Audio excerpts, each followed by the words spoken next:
demineralize. What happens is you demineralize. I have plenty of friends that are vegan. I was vegan for 27 years. You didn't tell me that. No, I didn't. Surprise! And so now I'm a carnivore. My name is Natalie, and I'm here with Luke and Brody. And today we're going to be talking a bit about veganism. So you said you don't know too much about it. Do you know why people are vegan? I know my sister doesn't like the fact that I hunt and kill animals, so she don't eat meat at all, even fish. So. That's what I thought about it. Yeah, it's mostly to help animals. Yeah.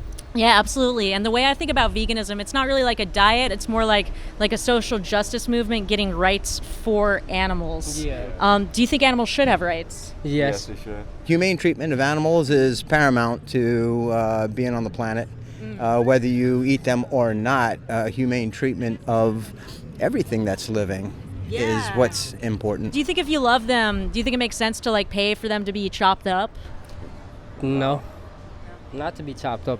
Hell no. Not like the cows and stuff at the meat factories. I mean, we kind of do pay for them. I eat it. I mean, I eat it, but I wouldn't. No, I wouldn't pay for it. I'm just also very open-minded and level-headed to other people's opinions. When you say humane, what does humane mean, first of all, if we looked it up in the dictionary? Oh gosh, what would it mean? I don't know.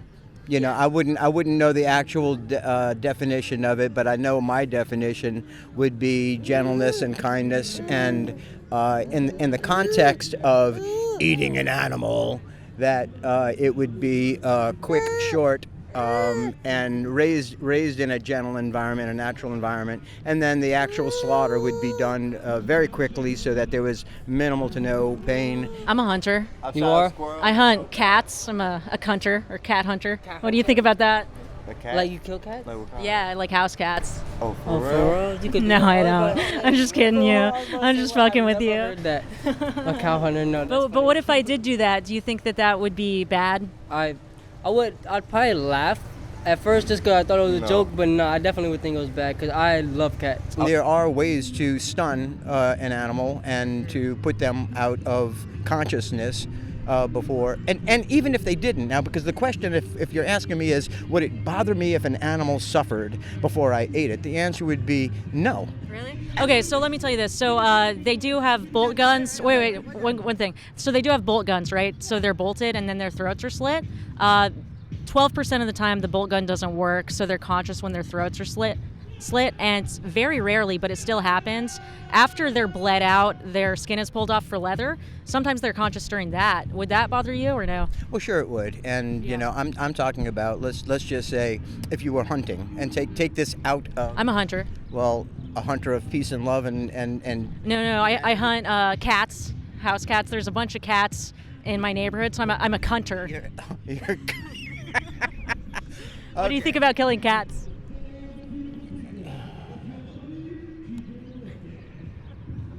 You better say.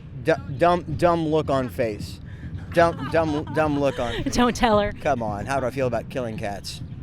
Is that a question? Yeah. I feel awful about killing cats. They're so cute. Do you think there's a moral difference between a cat and a pig or a cow or a chicken?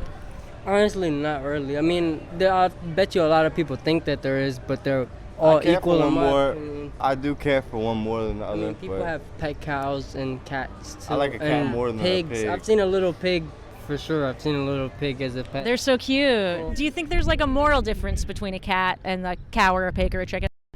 It depends if you're going to eat it or not. So if I were going to eat the cat? Then it would be moral. Humane means compassionate or benevolent. Do you think it's compassionate to kill someone who doesn't want to die? Definitely not. How about you? Yeah, definitely not. But also, Is a lion doing something wrong when they hunt down the antelope? Of course they don't. We would both agree with that. Right. So the question becomes, are we carnivore? Are we not carnivore? Are we omnivore? Are we What do you think? omnivore? I think we're omnivore. I think we're omnivore with a leaning towards carnivore, and I'll tell you why. First question. Just because we can eat meat, does that mean that we should? No, but because it contains all of the minerals, vitamins, and fat-soluble vitamins in its bioavailable form, more than any amount of plants can give you, it kind of points to that the formula for this body, a human body, is that we were carnivore and plants are secondary survival foods. Now, that's not a moral statement or an ethical statement. That's a biological statement. Sure. But I'm curious if you've looked into any of the science on that, because I kind of thought the same thing. And when I did a bit of digging, it showed a different story. When you look at kind of natural omnivores, like dogs and bears, first of all, their teeth are a lot sharper. Like we have canines, but they're not very sharp. They also rely heavily on their sense of smell. Our sense of smell is not very good. We're more visual, and that kind of points toward eating plants. But let's just say... Which is why we can find the broccoli so quickly. But, okay, question. Do you think humans can survive and thrive on a vegan diet? No. Why not? Because it doesn't contain the vitamin D, vitamin A, vitamin E, vitamin K2, which is vital to calcium and phosphorus and going around through into the bones, out of the bones, and you demineralize. What happens is you demineralize. I have plenty of friends that are vegan. I was vegan for 27 years. You didn't tell me that. No, I didn't. Surprise! And so now I'm a carnivore, and I do it in as humane a way as possible. But the trick, really, it's not a trick. The question is, are we carnivore or not? What do you think? I don't think so, but I want to go back to a couple things you said about kind of bioavailability and nutrients. So, I think if we're just going on opinions, we could say whatever we want. So I try to look at the science once again. The studies are saying that, yes, we can survive and thrive on a well-planned vegan diet. That does typically include supplementing B12, and everyone should be supplementing B12 and vitamin D, because most people just don't get enough. Most people don't live in New Orleans like we do, so they can't be out in the sun in April. What do you think is more important, like your taste pleasure or animals' lives? What do I think is more important? Probably my taste pleasure. What do you think? 'Cause I don't want to eat shit. Be honest, Yeah. probably animals. I ain't gonna lie. What do you think is more important, like your taste pleasure or the life of an animal? My taste pleasure. Really? And how come? Because that was a loaded question, and I thought that was an awful... Oh, you don't like that question? Well, it was an awful answer to an awful question, so I gave it to you. The question should be, let's take it from the top, Okay. is what is more important, not taste buds of the life of an animal, but a life of an animal or ultimate health. That would be the question. And I would say ultimate health if it fits your biology. And from my study and the studies that I'm coming up with, it fits our biology to eat animals. What do you think is more important, like your convenience or animals' lives?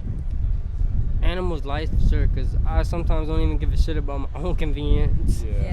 When we say what's the most bioavailable, meaning the vitamins are, and I'm speaking the fat soluble vitamins A, D, K2, and E, those vitamins are in their most bioavailable form in the form of animal product. Not vegan, not vegetables. It's not. The body has to do conversions and does them quite inefficiently. It's a survival food. Do you think that that justifies, like putting animals in gas chambers? Of course not. For us, a meal lasts 10, 15 minutes, but for them, that's their entire existence, right? Yeah, that's crazy. I to say think. that, but when I'm starving, I probably do want a steak. They have vegan steak now. It came out last week. I seen I some. should try it. What's it called? It's like a burger, but it's made out of plant. Impossible Burger at Burger King. Yeah, I've seen that. You ever tried them? No, I have not. Our bodies are an operating system. Right. And by going vegan, you're feeding Mac programs into a PC. So- it fits, but not really well. So I'm curious, when we look at societies, like Asia, there are people they've been vegan for thousands of years. Some people have not eaten many animal products, very minimal, if at all, and they've lived long and healthy lives. So we can look at populations where they haven't eaten meat and they still were fine. So how would that be possible if we needed iron from meat? Well, it is possible. And if we're talking live long, you can live long. Yeah. On a completely vegetarian diet, you can live long. We're talking about thriving here. We're talking about giving your body all of everything it needs to continually regenerate cellular respiration and your cells for as long a period as possible. And everybody can be healthy on Cheetos. Some people can be healthy on Cheetos and live to 85, 90. 100. Yeah. That doesn't mean that is what your biology was born to do. Okay, so let's just say we both agree that it is possible, right? Yes. Everyone loves animals, so that's what makes it so hard to realize that, like, most people are paying every day for animals to be tortured because they're tortured in the meat and dairy industry. So, like, if you did want to help animals, like, how many animals every year do you think would be saved if you did go vegan?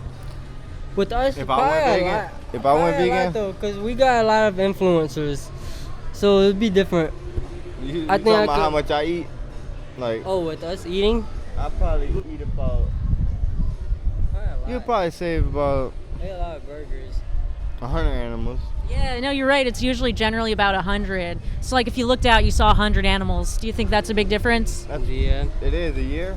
One person. Yeah. For sure, 100 animals, definitely a big difference. For the amount of expenditure of calories to bring home something to eat to the village or the tribe, you were much better served cornering a herbivore, a cow, and spearing it to death, because now the tribe's going to eat for about a month. Right. Once again, I feel like we're in agreement that we had to do it in the past. I guess, like, I just wonder how that relates to, the selective breeding that we do to animals now, going into a grocery store to buy them. Like, to me, that's not really, it's not really similar to what we're doing. Not even humane, but, like, it's just not pretty similar. separate. It absolutely is. Yeah, It's not origin meat. It's not the way it's not what we are designed to eat. Do y'all have any questions for me about, like, how to do it or, like, anything like that? Where can I get a vegan steak?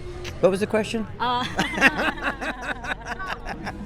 right. Well, thank you so much for talking to me. Do you have any other questions? So enjoyed the talk. Absolutely. Yeah. Good to meet you. Would you ever consider going vegan again or anything? Like, if you found out that maybe we didn't. If the science brought me there, I would do it in a heartbeat. Okay. But that would have to be overturning a great deal of science at this point. Okay. Yeah. Cool. Well, I'll try to see if I can find some studies for you. We'll read every bit of it. Hell yeah. All right. High five, man. Thank you for watching today. If you enjoyed this video and want to see more, click to your left. Thank you to my morally superior patrons, Amy, Andy, Deepak, Rebecca, Sea Shepherd, and Steven.